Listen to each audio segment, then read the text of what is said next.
São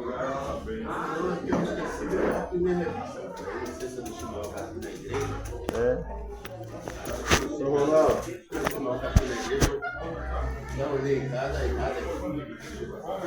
Eu quero cumprimentar os irmãos na paz do Senhor mais uma vez. Amém. Amém? Graças a Deus por essa oportunidade. Mais uma vez poder aprender mais uma porção da sua palavra. Eu acredito que Deus tem muito a nos ensinar nesta manhã. Amém. A edificação pessoal, individual de cada um e também a edificação do corpo como um todo. Sem perca de tempo, na semana passada estudamos a lição de número 9, com o título A Conspiração de Amã contra os Judeus. E naquela lição tivemos a oportunidade de aprender um pouquinho mais sobre Mardoqueu, né? Sobre a sua rivalidade com Amã. Comentamos aqui Amã Agagita, né? Descendente de Agag. Nós vimos que o alcance da trama maligna de Amã contra Mardoqueu custaria a vida de aproximadamente 1 milhão de judeus. Aquela trama não era só contra Mardoqueu, mas iria matar aproximadamente 1 milhão de judeus. Que seria algo bem desproporcional. Um homem afronta, um homem tem ali um embate, né? Rivalidade com o outro, mas Amã queria punir todo mundo, povo, muito desproporcional. Podemos extrair daquela lição, da lição passada, um ensinamento bem rico para nós cristãos. Que ensinamento é esse? Que a consternação, ou seja, a oração, aliás, a consternação, a tristeza, a lamúria, o choro, né, de um servo de Deus, acompanhado de clamor, oração, jejum, o coloca perto da solução divina. Foi o que nós comentamos aqui sobre o socorro iminente. Quando o cristão está em apuros, em aflição, ele tem dois caminhos, duas atitudes. Ou lamuriar, chorar, clamar pela solução da parte de Deus, ou então deixar chutar o pau da barraca e deixar de lado e dizer, deixa esse negócio para lá, e aí Deus não opera. Mas quando ele entra nesse estado de tristeza, de consternação, que foi o que os judeus fizeram ali, através de Esther e Mardoqueu, e ali Deus, de forma iminente, urgente, a qualquer momento ali, Deus pode trazer a solução. Foi o que aconteceu no livro de Esther. Então é a lição que a gente tem aqui. Nunca fugir do problema, enfrentar de cara, apresentar a Deus, e Deus assim entra com providência. E por último, naquela lição passada, nós aprendemos um pouco sobre o antissemitismo. Que nós falamos ali sobre os aspectos, né, sobre as faces do antissemitismo. Seria aqui a face religiosa, o aspecto religioso, o aspecto nacionalista e o aspecto racial. Ou seja, os judeus, a religião sofria o antissemitismo, a raça sofria o antissemitismo e a nação sofria com o antissemitismo, né? E sofre até hoje.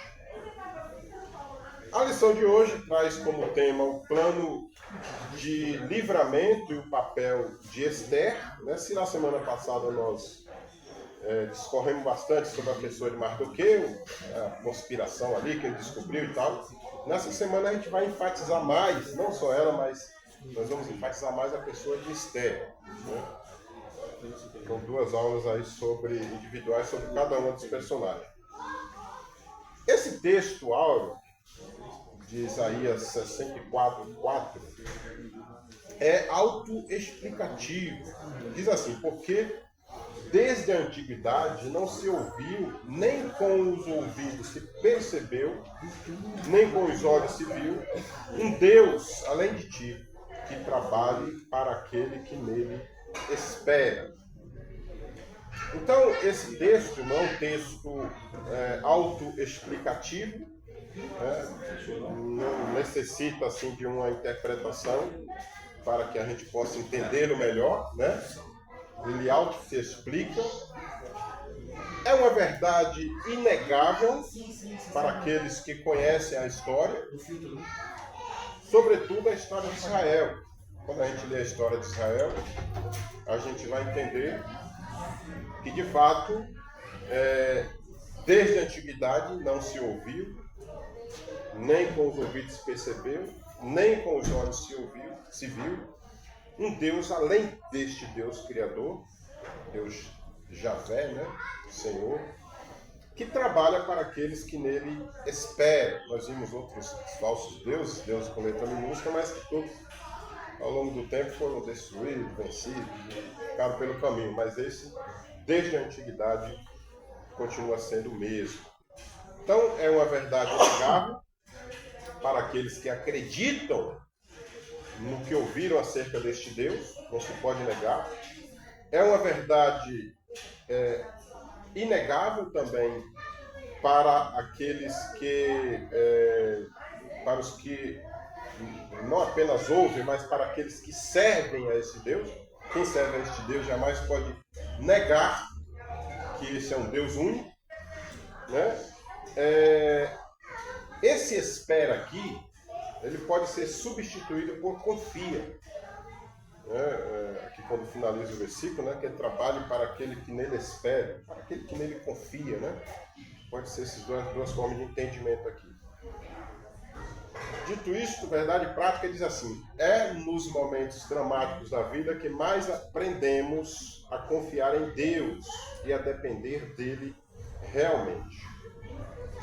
Irmãos, a Bíblia diz que Jesus foi oprimido e humilhado, mas não disse uma só palavra. Foi levado como cordeiro para o matadouro, isso é o que está escrito lá em Isaías 53:7. Diz que ele foi levado como cordeiro para o matadouro, como ovelha muda diante dos tosquiadores. Não abriu a boca. Respeitando aqui as diferenças gigantescas que existem entre a espiritualidade de Jesus e a nossa, entre a santidade de Jesus e a nossa, né?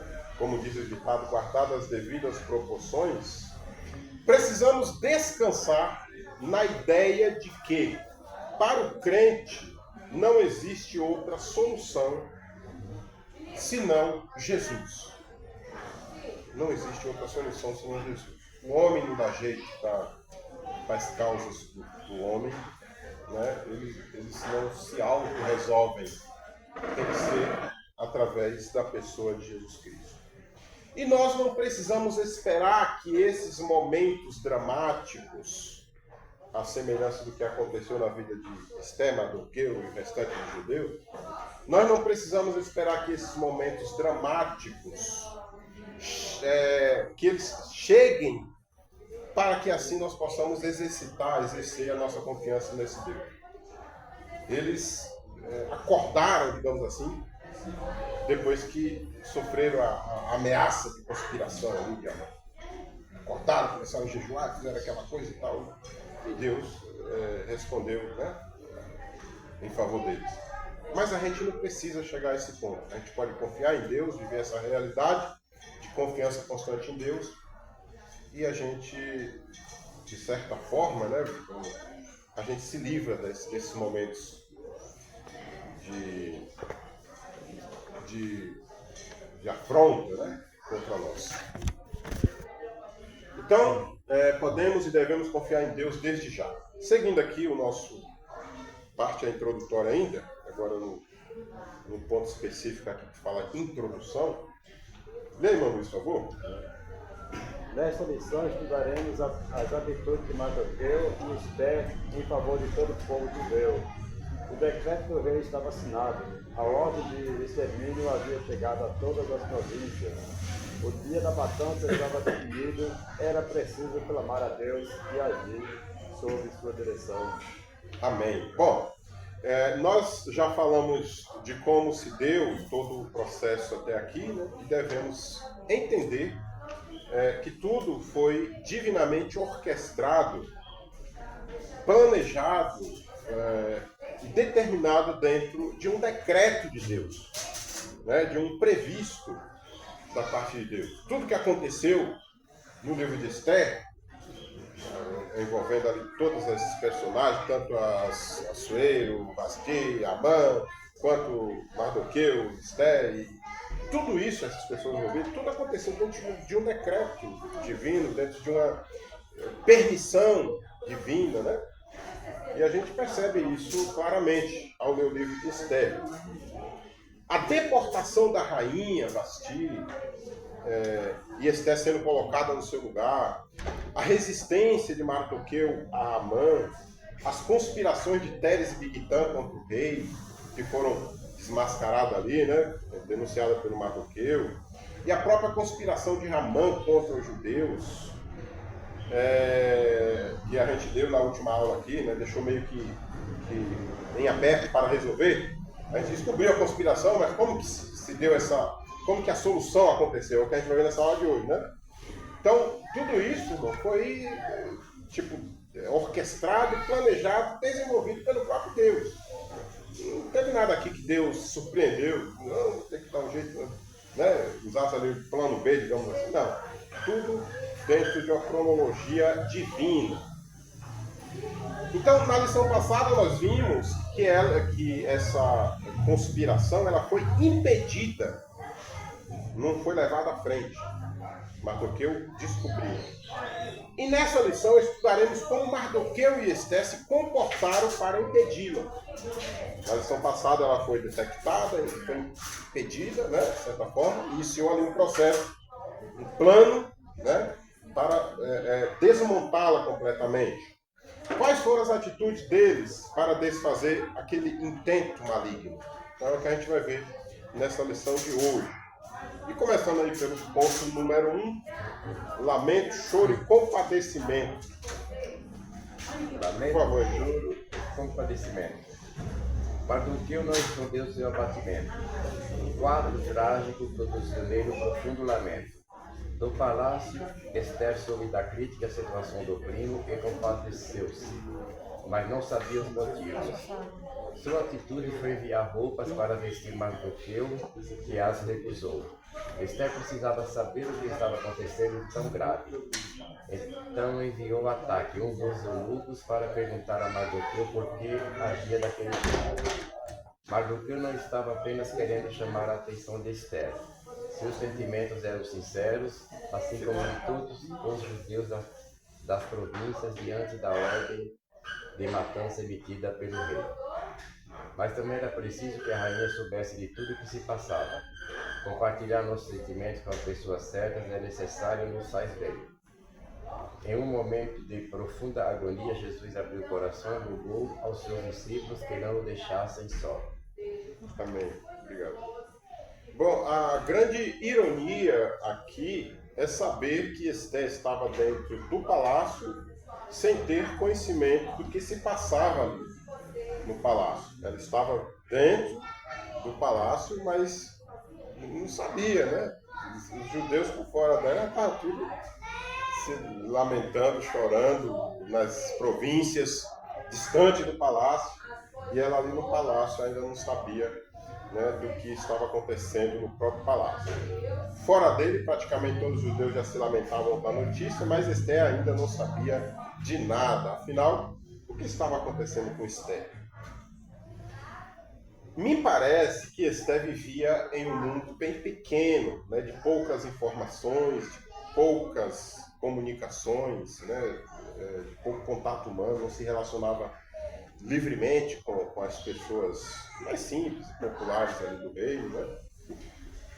Ela estava envolvida com o sistema palaciano, só ali dentro com as moças dela, né? Tinha as mulheres que cuidavam dela ali. Ela estava só ali naquele mundinho, entorpecida pelo sistema a ponto de não perceber o que estava acontecendo em sua volta. Isso é muito perigoso, né? Aplicando aí para nós, né? Às vezes o sistema nos cega, nos tira a realidade de cristão, de devoção, fiel ao nosso Deus. A gente às vezes é mais fiel ao homem, à denominação, do que ao nosso próprio Deus, como cristão, como servo desse Deus ilimitado, né? E Esther estava desse jeito, vivendo ali naquele sistema do palácio, do governo, do Império Persa, num mundo que deveria ser, na verdade, abrangente para ela, mas pequeno, estava vivendo sem muita informação, sem muito contato, né? Então, o sistema havia lhe privado de ter uma vida de mais liberdade, de relacionamentos mais populares. Isso é o que a gente supõe. A Bíblia não fala exatamente por que Esther não sabia dessa conspiração, que parte do império já se lamentava e ela não, né? Então esse é o ponto. Então o sistema havia lhe privado de ter uma vida mais liberta, né? De relacionamentos mais populares. Mas, de algum jeito, ela de longe, não sei, fez rasgando a veste. Mas do que eu falo para ela, né? Deus, mas rasgar a veste desde o começo era normal, porque vocês, quando estavam em Rio, os judeus, uma prática dos judeus de humilhação, de tristeza, né, por alguma coisa que estava ali para acontecer, né? E eles faziam isso. No Antigo Testamento tem outras passagens. Tem outros acontecimentos. Cadê Isaías? Chegou a andar até no... Sim, tem outras passagens. Era uma prática deles, não sei se só entre os judeus. Então, de algum jeito, ela do palácio ela deve ter visto, não? Não, o Mardoqueu que avisou para ela, né? Mardoqueu avisou. Não foi ele, Luiz? É isso aí, né? O tio deu para ela. O tio dela, E ela, assim, se deu conta, né? Depois mandou saber de novo, tá, aquela coisa. Tentou mandar roupas boas para Mardoqueu para entrar no palácio, que ele podia entrar com roupas de saco, né, e tal. Enfim. Então, não podemos, voltando aqui... Então o sistema havia lhe privado disso, né? E com isso, embora não devemos afirmar que Esther estava ali negligenciando aquela situação, podemos supor que ela estava acomodada em sua nova vida palaciana. Ela estava ali bem acomodadinha. Estava curtindo. Vivendo exatamente como uma estrela. Esther quer dizer estrela no idioma persa, né? O nome dela é Radassa. Mas ela está vivendo como estrela, Esther. O próprio Deus não esqueça do universo, né? Então, entende-se assim, irmão. Parece que o contexto era esse da vida de Esther. Não podemos conduzir a nossa vida relacional com Deus, a nossa vida cristã, de forma vil e vulgar, banal, sabe? Eu sou crente. Não, a gente tem que ser ativo, né? Atento, prestativo. Esther estava meio que no mundinho dela ali, entende? Vivendo a fartura, a bonança dela ali como... Né? E estava esquecendo essa realidade do povo fora. Ela fala para vigiar, beber depois. Sim, exatamente. Então ela estava nesse mundo desapercebida, meio que entorpecida pelo sistema persa, né? Sistema palaciano ali do reinado do império. Então, a gente não pode viver dessa forma, né? Vil, vulgar, né? Com indiferenças e desmerecimentos aos nossos irmãos, às coisas de Deus, comportamentos desprevíveis, não considerando a importância de se consultar a Deus, né? De adorá-lo sempre, de buscar nele respostas para as questões difíceis da nossa vida. A gente não pode desprezar essas questões, ainda que esteja tudo bem para a gente, como estava para Esther, né? Então são coisas que a gente não pode deixar de lado, né? Pedir sempre a ajuda de Deus para resolver até mesmo as nossas pequenas questões que nós nos deparamos no cotidiano da nossa vida cristã. Tudo isso faz parte de um culto racional, espontâneo e necessário a Deus. Ele se agrada disso. Então Esther estava meio que fora de sintonia, né? Então, o próximo ponto aqui. Ela ficou sabendo, não foi nem pelo Mardoqueu, foi pelas moças e os eunucos que passaram e viram. Aí contou para ela. Avisaram para ela, né? Versículo 4 antes da lição. Ela estava informada, né? Ela precisando de que alguém. Mesmo assim, quando ela soube, ela ainda. Ainda resistiu um pouco, né? A gente vai falar aqui. Vamos para o próximo ponto aí? O Filipe Alves não já ir lá fazer a leitura dos dois aí, mas. Um obstáculo real. Por intermédio de ataque, Mardoqueu deixou. Ataque, né? Mardoqueu deixou Esther informada de todo ardiloso plano de Ramã. Enviou-lhe, inclusive, uma cópia do decreto de Assuero. Ele pediu que ela fosse ao rei e suplicasse pelos judeus, mas havia um grande obstáculo. Esther respondeu ao Mardoqueu, lembrando-lhe da lei que não permitia que qualquer pessoa, homem ou mulher, fosse ao interior do palácio sem ser chamada pelo rei. A sentença era a morte, salvo se o rei estendesse o cetro de ouro. Acreditava-se que essa rigorosa norma existia porque os reis temiam ser vítimas de conspiração, como ocorreu com muitos deles ao longo da história, mortos no trono. Amém. Bom, até a história do próprio Israel, né? Tem passagens assim, né, que alguém entrava lá, pedia para ver o rei, entrava lá e matava, né? Então, decretaram isso aqui entre os reis, não sei se era só dos reis persas, medo persa, mas só entra aqui se o rei permitir, né? Aí os guardas ali já ficavam atentos, para matar o rei. Porque ele era meio frouxo aqui, no meu entendimento. Mas, enfim. Esse ponto fala especificamente sobre um obstáculo que surgiu como impedimento para o desenvolvimento do plano de Mardoqueu para livrar da morte ele e ao seu povo. Então Mardoqueu, até antes mesmo de constatar Esther, ele começou ali a se preocupar, né? Meio que elaborar um plano para avisar Esther, né? Para que se unisse a isso, mas ele já queria ir. Aí quando Esther falou não, resistiu ali na primeira vez, foi meio que um impedimento. Aliás, perdão, essa é outra parte, é mais para frente. O impedimento aqui, né, na verdade, era o fato de o rei poder não estender o cetro. E aí não aceitava a própria esposa e a mataria, né? Essa era a lei que tinha.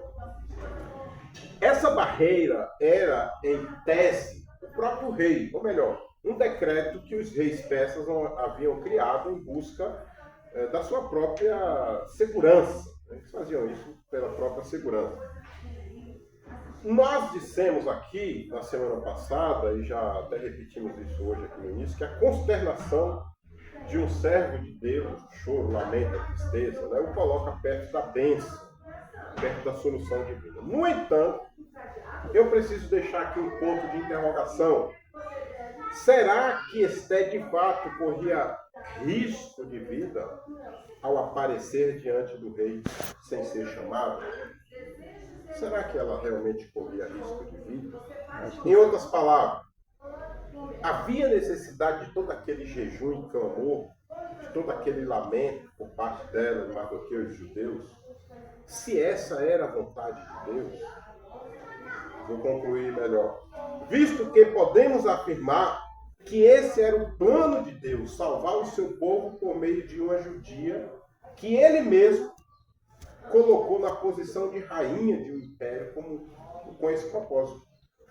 Esther foi para lá, colocada por Deus para isso, para salvar o povo dessa trama que Deus sabia que a mãe ia levantar contra Deus.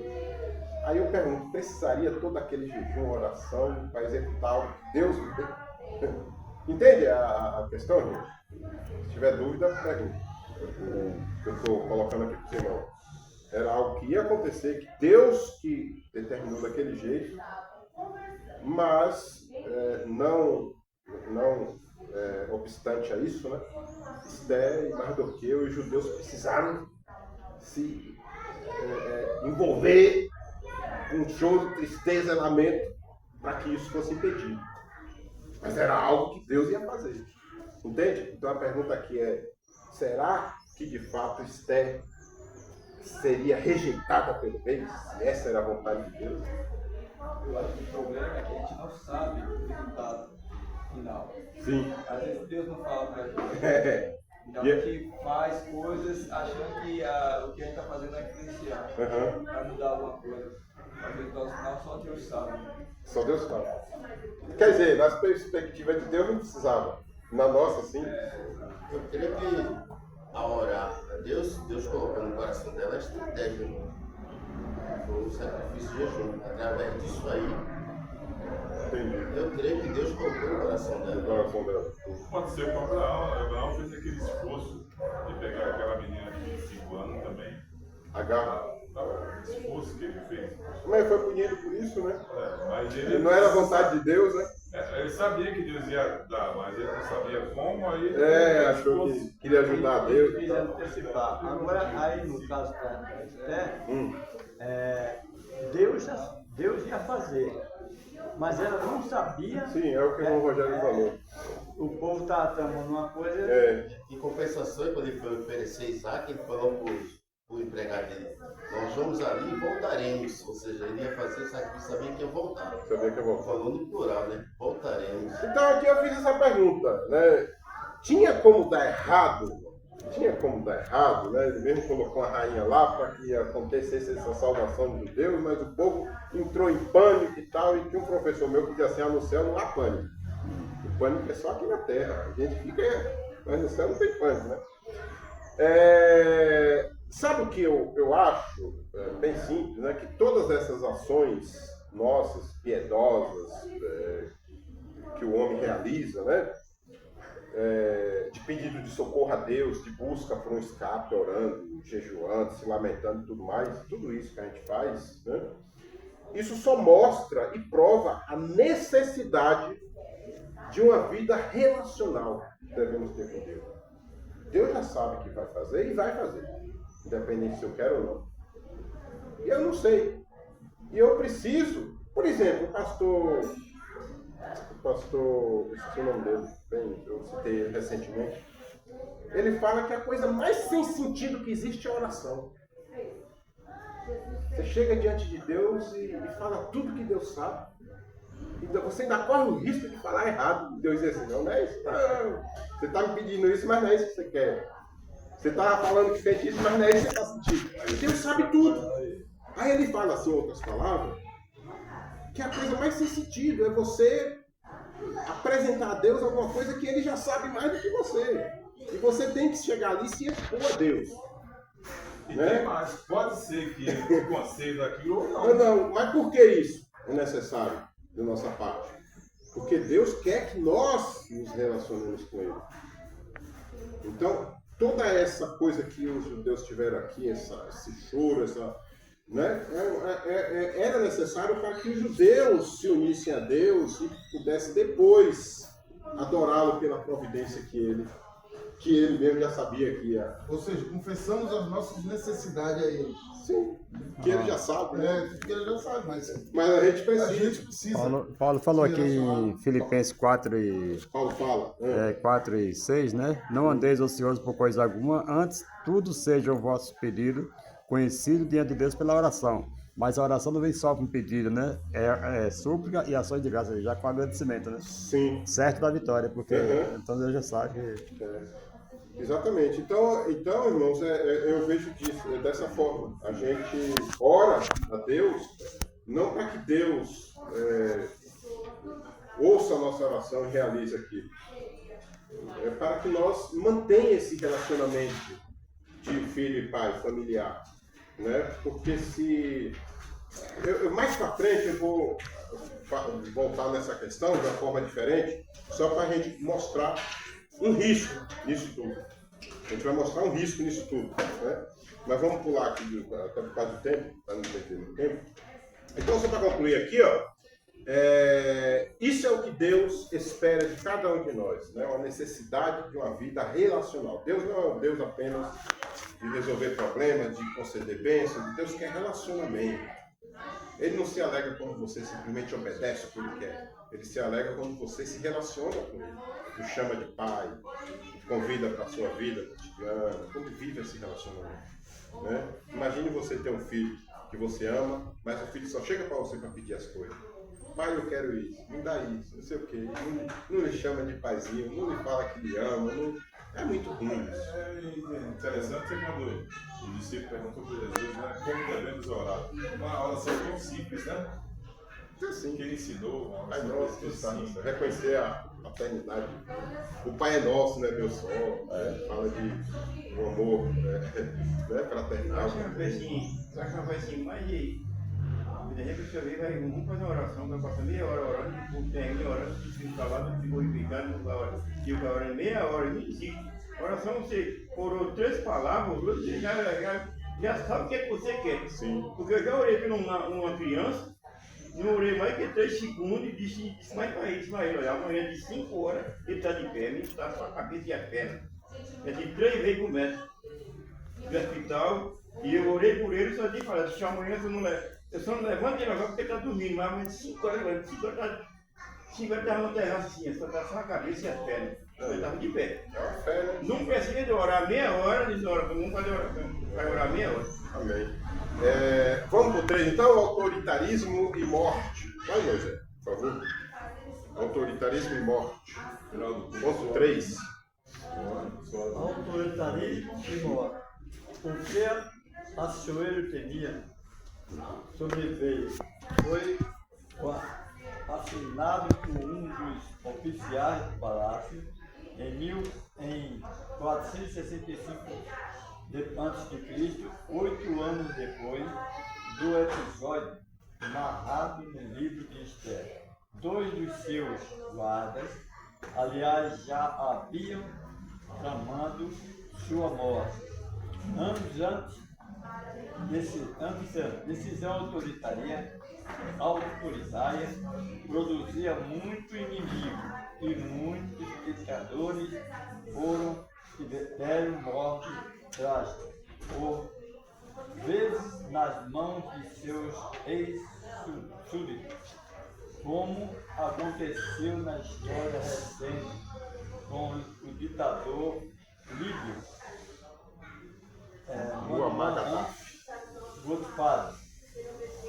A mansidão nos livros de muitos infortúnios é quando atacados, Deus é a nossa defesa. Amém. Deixa eu pensar, a moedinha da viúva. Bom, tem duas coisas que precisamos destacar aqui. Duas coisas aqui que precisamos destacá-las. Primeiro, que essas informações sobre a suposta morte do rei Assuero não são informações bíblicas, né? Não é a Bíblia que nos dá essas informações. Provavelmente de alguma fonte histórica extra-bíblica, né? Que as pessoas têm essas informações aqui que o pastor está passando aqui. Ele não cita aqui a referência, mas não é da Bíblia, né? Quando que o rei Assuero morreu, quem o matou, né? E depois, a segunda coisa aqui que nós precisamos destacar é discordar, a palavra meio delicada, né? Discordar do pastor Silas Queiroz quando ele diz que o rei Assuero era um ditador e um rei autoritário. Ele deixa isso entendido aqui.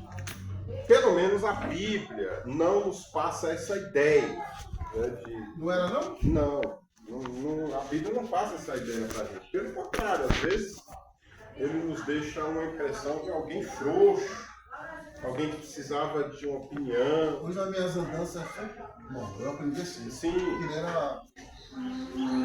Alguém sem iniciar, eu vou concluir com uma entender, sem iniciativa, sem uma demonstração alguma de superioridade imperial. A gente vê ao longo da história, tanto antes dele, Faraó, então, quanto depois, Nero, sabe? Pessoas realmente eram ditadores, né? Mas, por exemplo, Assuero, ele quando era Papuni, ele perguntava aos servos dele, né? que o rei deve fazer, o que é que vocês me aconselham, o que deve fazer com a rainha, né? O que, que a lei diz, né? Sugeriram para ele ir lá buscar as virgens, não foi nem ele que tirou essa opinião, ele disse assim, vai lá e faz isso, né? Eles foram lá buscar as virgens. Quer dizer, ele não era uma pessoa que mostra esse autoritarismo. Quando a Vasti se recusou, Sim, ele não puniu, ele perguntou o que é que se tem que fazer, entende? Então ele não mostra, não sei se os irmãos têm alguma passagem, algum ponto que revela autoritarismo, mas não tem. Não tem. É o contrário. Ele mostra muita dependência, o que é que eu devo fazer, né? Então. É porque quando ela entrou sem ser chamada, não foi? Ele aceitou de boa, ele mostra isso. Era para ele determinar ali a morte dela, né? E aí ele fala aqui, ó, e quando atacados, Deus. Não, Bom, vamos continuar aqui.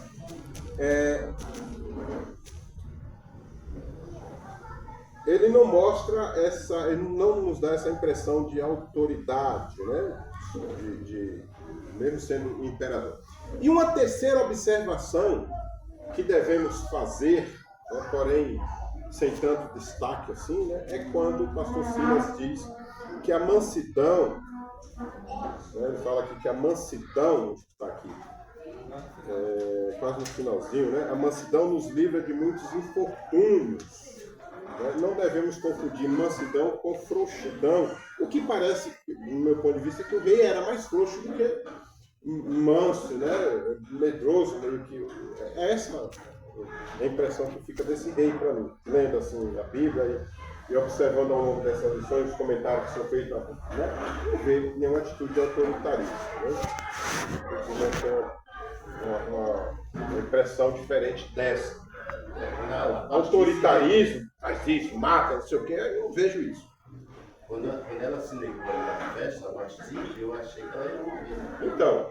Não foi bonita, não. Vamos pro 2 então? Vamos lá, irmão Zé, por favor.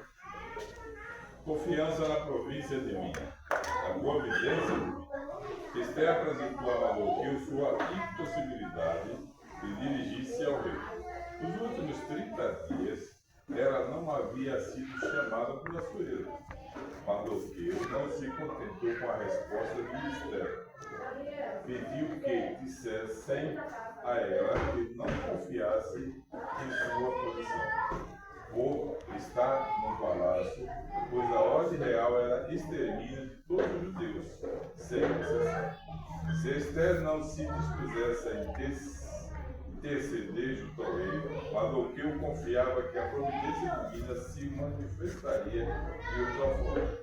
A expressão socorro, livramento, de outra parte virá, revela que Mardoqueu confiava em Deus acima de tudo.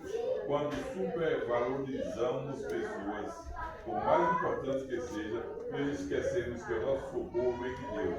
Fazemos delas nossos ídolos. Deus abomina todo tipo de idolatria.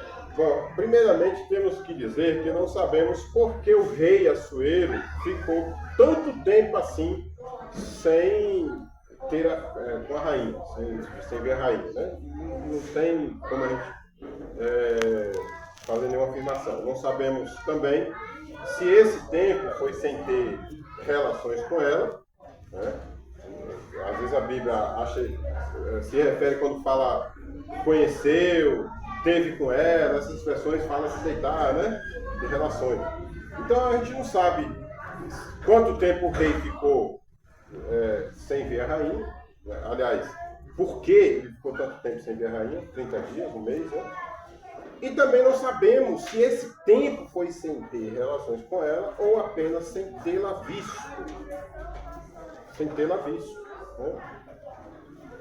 O provável paradoxo aqui, a contradição aqui que temos é: como que o rei ficou 30 dias sem chamar a rainha para conversar, ou namorar, ou fazer qualquer outra coisa, e depois de vê-la, lhe prometeu dar até metade do seu reino? Que coisa estranha isso, né? Quer dizer, se ele não tinha nenhum interesse em ver a rainha, a ponto de ficar 30 dias sem vê-la, Quando que ela viu, ela entrou lá e disse assim, até a metade do reino eu te dou. É um rei bom demais? O que é isso, né? Não é meio contradição isso? Deve ter entrado de calcinha lá.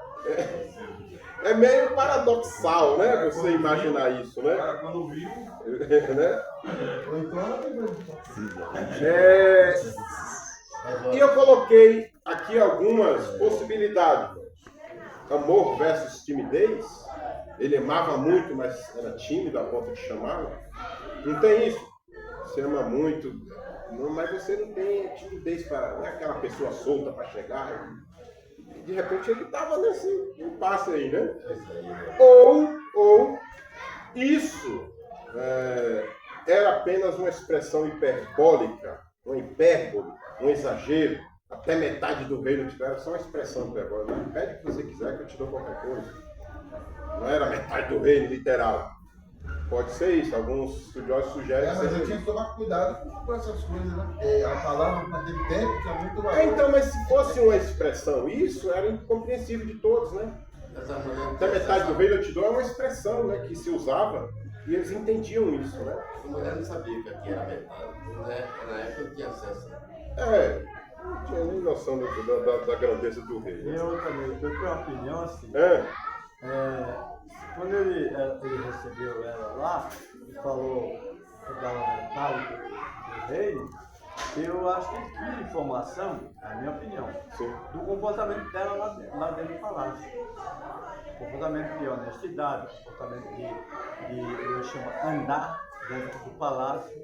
Ela só não tinha acesso ao rei, né? Porque ele tinha que aparecer lá só quando ele chamasse, né? A É. questão é, por que ele não chamou Salomão já falava, né? Achei coisa mais amarga do que amor. a mulher? A mulher. Ele estava 30 dias sem vê-la. E viu, depois de 30 dias, porque ela foi procurar. Ele poderia ficar bem mais sem ver. Quer dizer, que interesse é esse? Que amor é esse? Da metade do reino para uma pessoa que ele nem quis ver. A gente desses 30 dias foi o plano de Deus trabalhando na vida dele. Porque ele talvez podia ser duro também, né? Mas os irmãos percebem que são tudo especulações, né? A Bíblia não fala nada, a gente fica nessa de que a Bíblia não revela, né? Mas é válido, irmão. Desde que a gente não fira o texto, não queira fazer Ele heresia. ficou surpreso, né? Como ela. Então, só continuando aqui para a gente não atrasar tanto, Mardoqueu fez a seguinte afirmação: socorro e livramento de outra parte virá para os judeus. O que isso significa? Que Mardoqueu sabia que Deus salvaria de alguma forma o seu povo. Porém, esse dez seria punido por Deus com toda a sua casa, da qual Mardoqueu fazia parte. Ele era primo, tio, irmão, né? Tio-irmão, aliás, tio-pai, né? Dela, ele iria sofrer essa morte também, se ela rejeitasse. A casa de Esté era também a casa de Mardoqueu, que significa dizer também que não existia naquele momento uma saída para Esté, que não fosse agir como ela agiu. Não tinha outra saída. Né? Ou ela agiria, de outra forma ela morreria. Querem livrar a sua própria carne, querem, né? Ela ia morrer também. Bom, vamos para o 2, a gente tem que fazer essas... correr, né, por causa do nosso tempo. Senão, chama o Rogério, por favor. Primeiro Deus, depois o homem. Esther convenceu de que precisaria, antes de tudo, porém, ela era preciso clamar a Deus para que a dirigisse e lhe desse graça diante do rei. Em sua resposta, Mardoqueu pediu que ajuntasse todos os judeus de Susã e jejuassem por ela durante 3 dias. Ela faria o mesmo junto com as moças que a assistiam no palácio. Equilíbrio e prudência espiritual nos fazem entender o tempo e o lugar de Deus no nosso cotidiano da vida. Antes de Esther procurar o rei, os judeus deveriam buscar a Deus. Uma triste característica de nossos dias são o secularismo e o materialismo.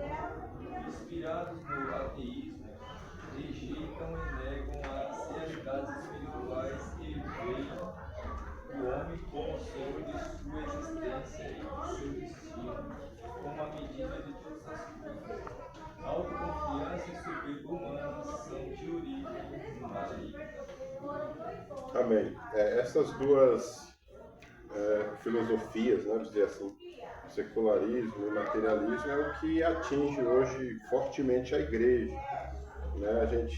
Os cristãos se deixam levar aqui pela glória do homem, né? A capacidade do homem, e se isentam um pouquinho dessa necessidade de buscar a Deus, de viver esse relacionamento com Deus, né? Se apoiando em si mesmo, no seu braço, na sua força, na sua capacidade, que são falhos. Embora os autores do livro de Esther, e aqui eu falo autores porque eu tinha falado a semana retrasada, com a lição passada, que tem o autor espiritual, que é Deus, né?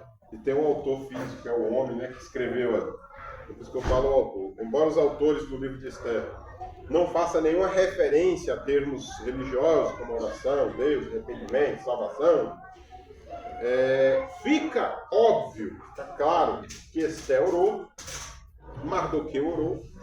Não fala em oração no livro, mas certamente, obviamente, Jejum é uma hora. o jejum é zero, né? Mas o jejum é vejam, tem uma diferença. Quando eu jejuo, eu estou, de certa forma, me humilhando a mim mesmo, né? Isso não me leva necessariamente a uma invocação divina. Oração não, quando eu faço oração tem que ser para alguém. A oração é um pedido. Então, por isso que o livro de Esther ele não omite jejum, que é um abatimento na pessoa em si, né? Uma manifestação de humilhação, de tristeza pessoal, que não necessariamente seja uma invocação a Deus. Já a oração, sim.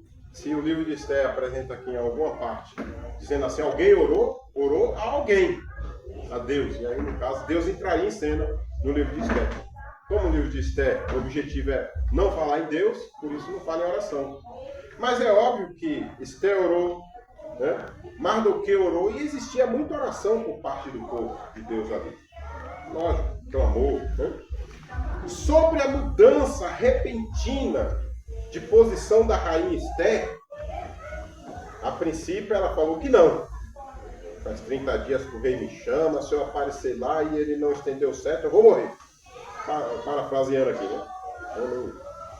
Aí ela mudou. A segunda palavra que Mardoqueu falou para ela, olha, não pense que tu vou colocar. Aí ela mudou repentinamente, né? Então, sobre essa mudança repentina da posição da rainha Esther, após ouvir as palavras exortativas de seu tio Mardoqueu, pode-se supor que Esther encheu-se de temor pela sua própria morte. Quando ele falou, não pense que tu, aí dentro onde tu está, vai se salvar. Então pode ser que ela se encheu-se de medo pela sua própria morte. Ou pela morte de todo o povo. As duas alternativas são possíveis e válidas. Embora a primeira demonstre egoísmo, se ela ficou com medo apenas de morrer, é egoísmo. Né? E a segunda demonstra altruísmo. Eu tô mais também para o primeiro. Quando o Mardoqueu falou, você vai morrer, pensa que você vai. Ela disse assim, eu vou morrer, então. Ela falou no versículo 16 do capítulo 4 aqui, né, da lição, falou assim, eu vou, se morrer, se perecer, pereça. Se perecer, morrer. Ela se entregou aí, né? Já demonstra aí que ela estava meio que envolvida. Já estava assinado já a sentença, nós vamos morrer de qualquer jeito. Então a Suíra não sabia que ela era judia, né? Não sabia não. Agora ele sabia que Mardoqueu era, né? O judeu Mardoqueu, o que ele deve fazer, né? Que até ele não sabia que ele era parente dela. Que ele não sabia, ele era parente e que era judeu. Ele ia morrer mesmo. Aí, ia morrer. Sempre tem um demôniozinho escondido que vai lá e revela. É judia. Se eu ganhei morrer, é fraqueza. Quando Isaac e Diego não morreram na panela de fogo. Eles creram em Deus. Creram em Deus. Porque assim, não crê em Deus é fraqueza, quem mata é fraqueza. Não é o cara vai dizer, eu vou matar. Quem mata é fraqueza. Então, pois bem, vamos para o 3. Então, confiar em Deus não é tentá-lo. Esse ponto aqui também, legal também. Tem um dos irmãos que não leu ainda. E aí, lê novamente, por favor. Confiar em Deus não é tentá-lo. Esther confiava em Deus, mas não agiu de forma atentável.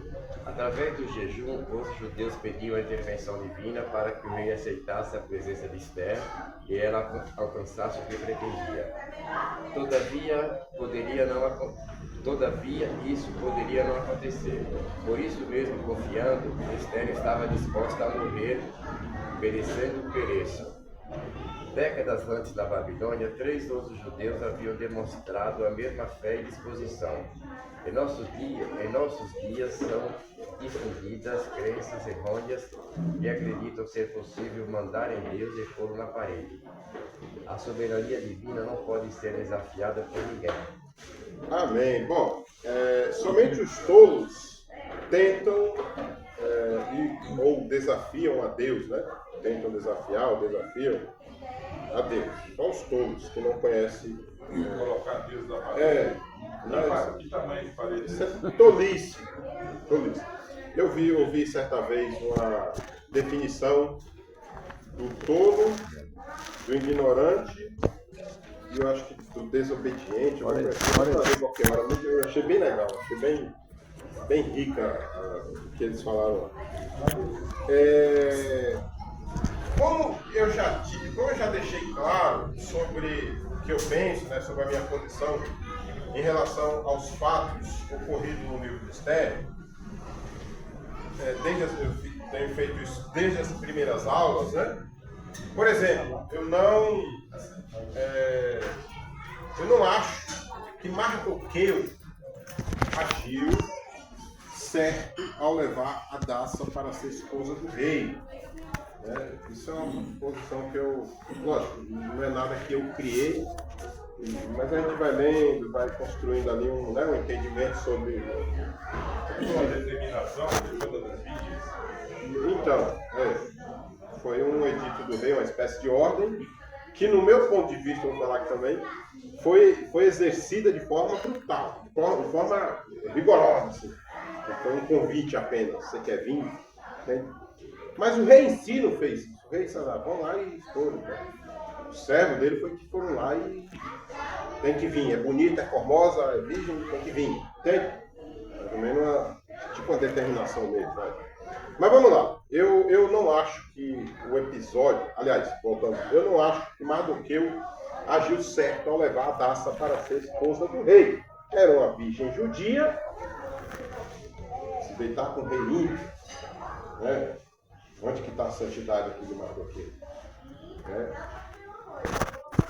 Eu não acho que o episódio da suposta adoração a Amon tinha de fato sentido de adoração. Eu não acho que Mardoqueu fez o que foi certo ali. No meu ponto de vista, era simplesmente o reconhecimento de autoridade. Como a Bíblia narra ali, não dá a impressão que era adoração. Porque lá no Nabucodonosor, eles construíram uma estátua, todo mundo tinha que se prostrar a essa estátua. E os 3 judeus não se prostraram, era diferente. Aqui, o rei determinou que Amã fosse reverenciado, não adorado, mas reverenciado como o segundo poder do rei, a segunda força maior do rei, só abaixo dele ali. Isso é normal. É normal, o policial faz referência ao seu... E Amã, ou seja, é pregado que ali foi uma situação de adoração. Eu não vejo. Sinal de respeito. Eu não vejo. Então Eu estou falando de uma Rogério aqui, quando a juíza entra, todos têm que ficar de pé, né? Nem por isso você está adorando ela, né? Pode ser que sim, pode ser que não, mas eu acho que não. A seleção das virgens e as belas do império, na verdade, eu vejo como um decreto real e não uma opção para as virgens, como não falou aqui. Não era uma opção, era bonita e virgem, tinha que ir. O servo do rei foi lá fazer uma ração, né? O objetivo ali era satisfazer e repor ali a rainha Vastígia. Tem que repor ali aquela falta ali. Então essa aqui está dentro do padrão, vamos levar. Entende? Era mais ou menos assim. Ou seja, Esther não teve muita escolha, né? Outra coisa, a escolha da rainha foi feita na cama, coisa que não costumamos ouvir. E isso é muito compreensível no texto. Não foi, vamos lá, cada noite ia uma, né? É assim que o texto fala, cada noite tinha uma passar com o rei, no outro dia ia embora. O rei experimentar. Entende? Era um negócio muito macabro. Uma virgem judia, nova, menor de idade, certamente. Eu já não falo idade, mas... Então eu acho que é um negócio muito... Eu não tenho muito concordado assim com o que se interpretam acerca do livro de Esther, né? Eu pego a interpretação paralela. Não é majoritária, não é a maioria, mas é mais coerente no meu ponto de vista. Então, a rainha Vasti, no meu entendimento, não era tão má como dizem que ela era má. O rei estava embriagado. Ela fez a coisa certa de uma forma errada. Ela poderia ir lá, se apresentar ao rei e dizer, olha, você não está em condições, me perdoe, mas não... Ela simplesmente não foi. E foi punida, né? A punição também foi certa, porque era lei, tinha que ir, era sistema, espécie e tal. Mas eu não acho que ela estava de todo errada. Ela estava embriagada. O que um embriagado faz? No Antigo Testamento, como a gente falou aqui, uma pessoa embriagada teve relações com seus filhos. O que é possível uma pessoa embriagada fazer? Besteiras grandes. É chato pra caramba. Né? Então, meu ponto também. Pessoa bêbada é chata pra caramba. Então, irmão, Eu já sou sem beber. E outra coisa que eu também não concordei, que a gente falou agora há pouco, é que essa autoridade, autoritarismo, né, ditador, que as pessoas falam que o rei é soeiro, eu não vejo também assim. Então, veja que a gente, quando a gente começa a ler, entender, a gente começa a ter um entendimento mais, né, diferente do que a gente ouve. E veja então quanta coisa, né, existe aí desalinhada, fora de conexão, né, do que se prega e do que a gente descobre ao ler o livro de Esther. Portanto, é bom lembrarmos que o contexto ali era de exílio, era de punição da parte de Deus para com o povo, né, judeu, um cativeiro, ou seja, não era um contexto de santidade plena. E o propósito do livro de Esther não é apresentar um tratado de santidade e fidelidade de um povo. É o contrário. O povo estava sendo punido porque tinha pecado, estava ali. Babilônia e depois Pérsia. Eu quero só fazer isso, por que eu estou falando tudo isso? Porque no meu ponto de vista, toda essa movimentação relatada no livro de Esther, envolvendo aqui ameaça de morte, conspiração, tristeza do povo judeu, clamor, né? Resposta divina, o fim dessa conspiração, a vitória do povo, e por fim os judeus fazem uma festa, tudo isso, toda essa coisa aqui, né, foi desencadeada a partir de uma ação do próprio Deus. Deus criou essa situação para mostrar que em uma vida simples, cotidiana de um ser humano, assim como de uma sociedade, ele está por trás na regência, dirigindo. As coisas aconteceram aqui bem natural. Não tem um contexto religioso de santidade, onde todo mundo tem que fazer o que é certinho. Não, existia um pecado. E essa figura que criaram de uma Esther santa, impecável, de um Mardoqueu santo, impecável, é mentira. Porque eles erraram muito. Eles erraram muito. Então não existe essa Esther que as pessoas começam a ensinar as crianças desde pequenas, que assim, é Esther, então não, é Esther. Óbvio, teve situações que ela foi involuntária, né? Era uma criança, foi aconselhada pelo Mardoqueu, mas elas viveram esse contexto de pecado. A grandeza aqui do livro de Esther é exaltar o trabalhar de Deus, e não a atuação de Esther e Mardoqueu. Essa é a grandeza, mostrar que existe um Deus que por trás de toda besteira que a gente faz, ele escreve certo em minhas tortas. Mais ou menos isso. Né?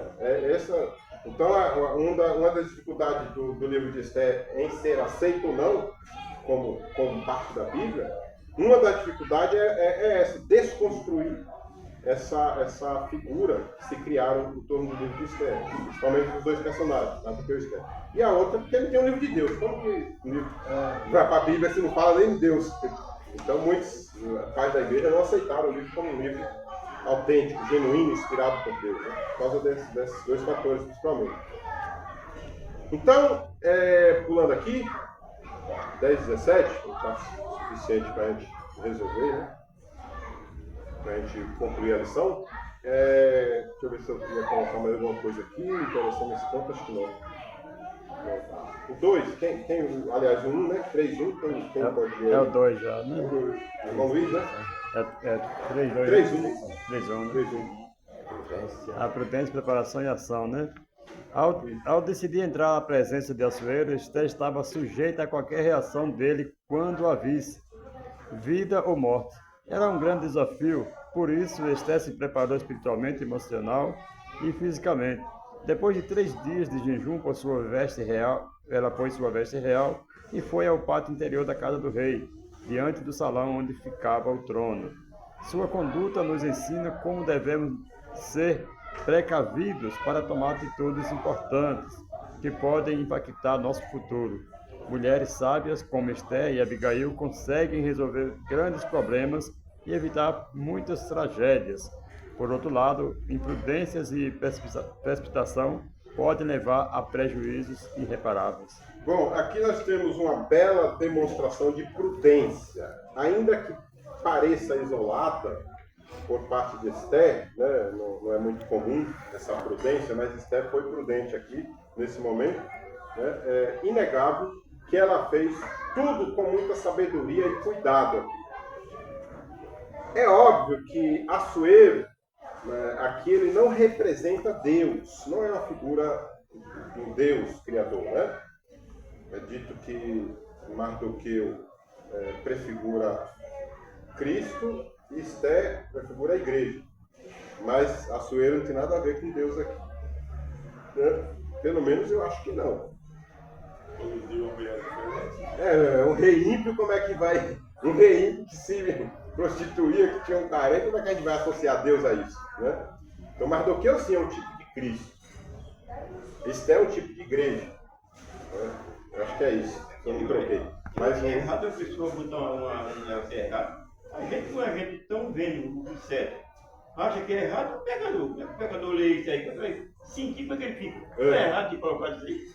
Isso aí que os crentes vão aprender, né? O pastor Silas também ele não quis dizer isso, né? Que Assuero é um tipo de Deus aqui.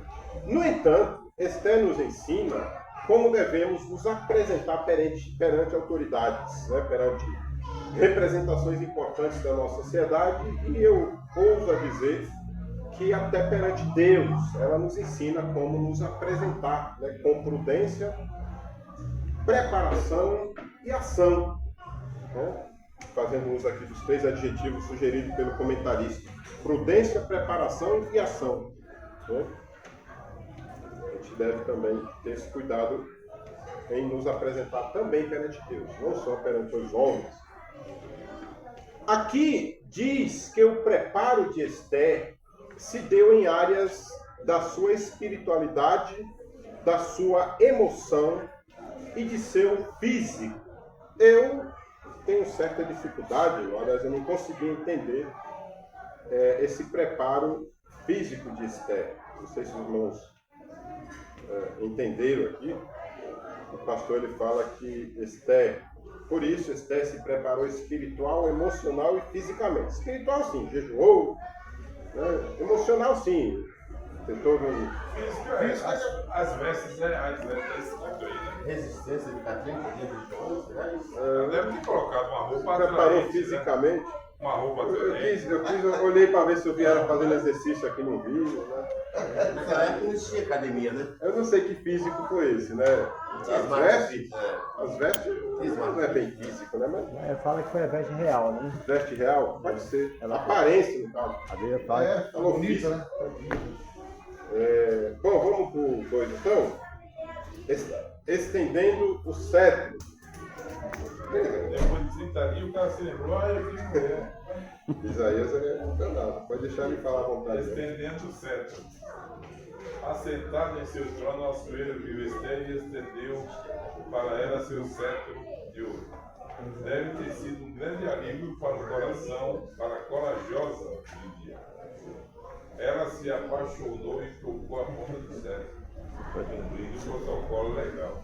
Como era incomum alguém se apresentar diante do rei sem ter sido chamado, Assuero logo perguntou o que está acontecendo, que és que tens aí, Esther?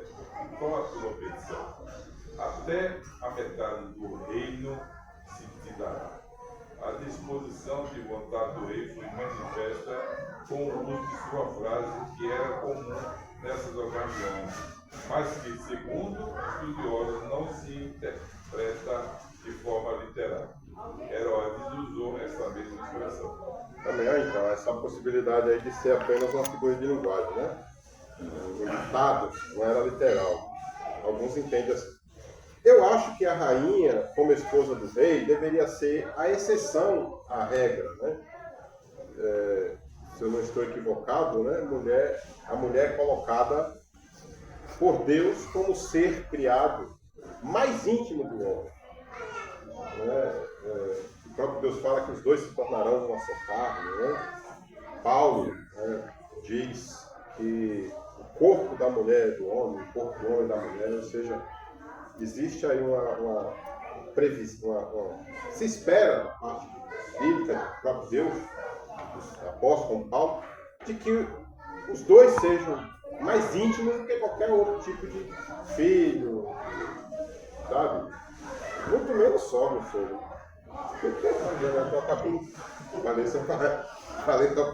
Então, não se preocupe não.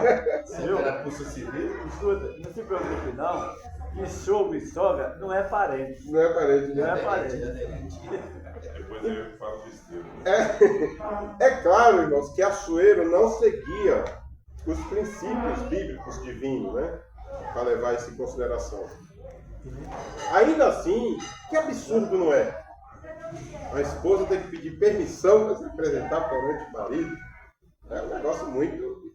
Depois de 30 dias. Né? Depois de 30 dias. E aí ele vai e oferece metade do reino.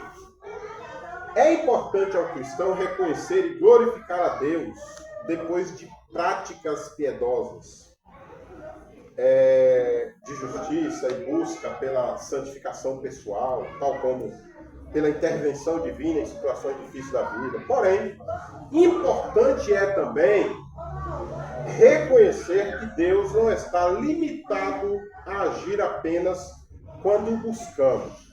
Foi isso que eu falei, que existia um perigozinho aí no fato de você orar e buscar a Deus e clamar.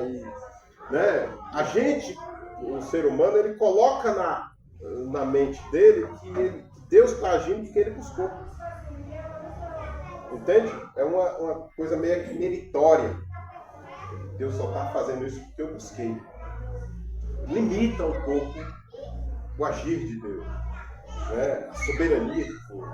É meio perigoso. Isso é o detalhe que eu falei, que um perigozinho que existe nessa situação. Né?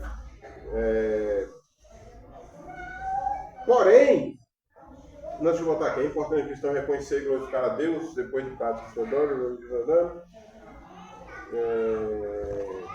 Porém, importante é também reconhecer que Deus não está limitado a agir apenas quando buscamos. Como se todo o seu agir fosse apenas sinônimo de resposta e não de sua ação livre e soberana.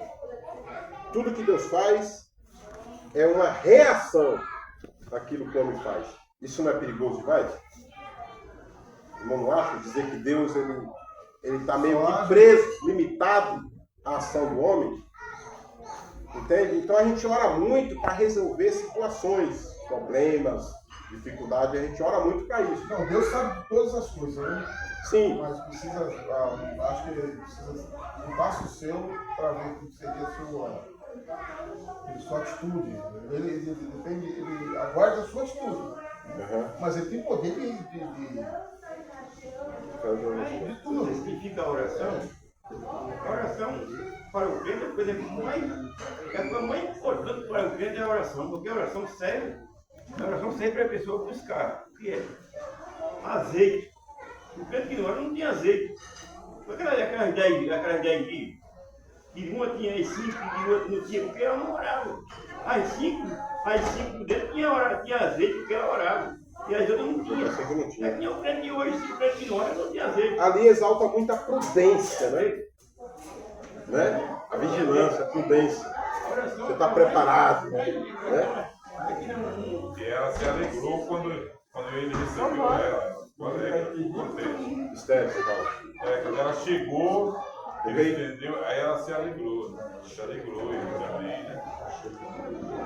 E o 3, o último ponto aqui, é em sintonia com Deus. Bom, esse ponto passado aqui, irmãos, tá bom, esse ponto passado aqui, irmãos, que nós comentamos, ele prova também que a gente deve orar e manter esse relacionamento com Deus, buscar isso, né? Porque para que esse relacionamento com Deus se conclua, seja 100% real, verdadeiro, depende da nossa parte. Entende? Porque Deus já está preparado para isso. Entende? A gente que precisa, mas a gente não pode, de fato, limitar Deus nas suas ações. Por exemplo, a Bíblia fala que é Deus que nos salva, que nos elege, que nos... Né? Não somos nós. O homem, depois da queda, ele foi plenamente corrompido. Sua alma, no seu corpo e no seu espírito. Ele foi corrompido. Depois da queda, o homem morreu. Certo? Um morto pode buscar Deus? Não. O morto é morto. O morto está morto. Então isso prova que o fato da gente hoje estar sendo restaurado, a humanidade está sendo restaurada por Deus, né? É prova de que é Deus que está agindo. Ressuscitou o morto. Isso sem... Deus está ressuscitando. Isso sem a iniciativa humana. A iniciativa é dele. E na hora de exercer esse relacionamento com ele, já ressuscitado com ele, também precisa de uma iniciativa dele, e não nossa. Isso quer dizer que Deus não responde apenas porque oramos, mas porque ele existe uma vontade soberana dele sobre todos nós. Entende? Mas o morto significa pecador. É morto porque pecou. Dentro do evangélico, ele é vivo. Mas aí tem uma outra coisa também. Ele poderia resolver mesmo sem eu pedir. Ele pode resolver mesmo sem eu pedir, sem orar. Sim. Se ele quiser. Porque ele é Deus, né? Sim, pode. Vamos pro 3, ainda deu 4 minutinhos. Lê rapidinho dos irmãos, por favor. Em sintonia com Deus. Pode ler. A circunstância narrada no livro de Esther nos permite dizer que ela, em seu coração, estava em plena sintonia com Deus. Mesmo o rei se prontificando imediatamente a atendê-la. Esther agiu com cautela, apenas o convidou para um banquete, junto com Ramã. Na ocasião, o rei renovou sua disposição em atender a qualquer pedido de Esther. Era a segunda oportunidade, mas ainda não era o momento adequado. Esther convida Assuero e Amã para outro banquete, no dia seguinte, quando faria seu pedido. Uma noite decisiva mudaria o curso da história. Os desígnios de Deus são perfeitos. A providência divina estava seguindo Esther em todos os detalhes. Amém. Vamos fazer só uma leitura aqui. Não se sabe o porquê Esther marcava outro banquete para falar com o rei, né? Não sabe o motivo. Mas uma coisa é certa, a sua atitude cautelosa certamente deixou o rei muito curioso. O rei esperava que Esther fosse falar ali no primeiro banquete, e ela disse, marca um outro com a mãe. O rei ficou muito curioso. Talvez Esther estivesse nervosa ou ainda com medo da reação do rei. Mesmo em plena sintonia com Deus, é possível que ela ainda estivesse temerosa, com medo. Isso só prova para nós que santidade e vida espiritual plena não afetam necessariamente o emocional do servo de Deus.